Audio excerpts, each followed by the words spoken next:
भारताला आज महाभारताची गरज नाही असं कोण म्हटलं?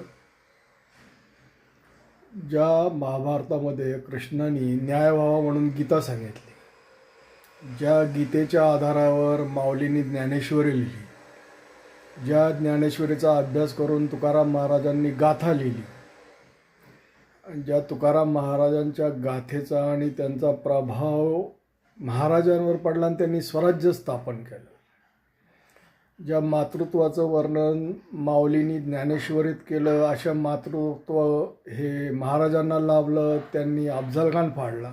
हे नको तुम्हाला? मग काय पाहिजे?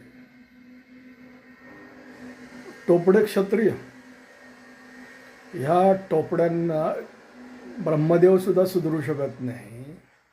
ज्यांचं मन विकृत आहे त्याला ब्रह्मदेवसुद्धा सुधरू शकत नाही. हे पाहिजे तुम्हाला? हे तुमच्या विचाराचे आधार होणार का?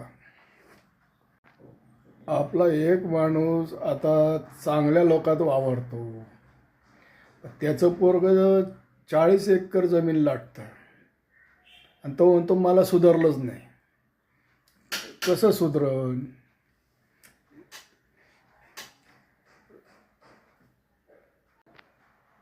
आपण जग सुधारलं हे मानायलाच तयार नाही. आपल्याला वाटतं हे काय टेम्पररी आहे. आपल्याला वाटतं आज BJP आहे, उद्या BJP जाईन, मग अजून कोणीतरी येईल आणि पुन्हा तेच. पण एक लक्षात घ्या, काँग्रेसच्या राजवटीमध्ये भारत इतका पडला आहे की तुम्ही त्याची आठवण त्याला करून देऊ नका. चांगल्या माणसात आलात, चांगल्या माणसासारखं राहा. नास्तिक तर तुम्ही आहातच, आम्हाला त्याच्याशी काही देणं घेणं नाही. पण तुम्ही देव नाहीत हेही लक्षात ठेवा.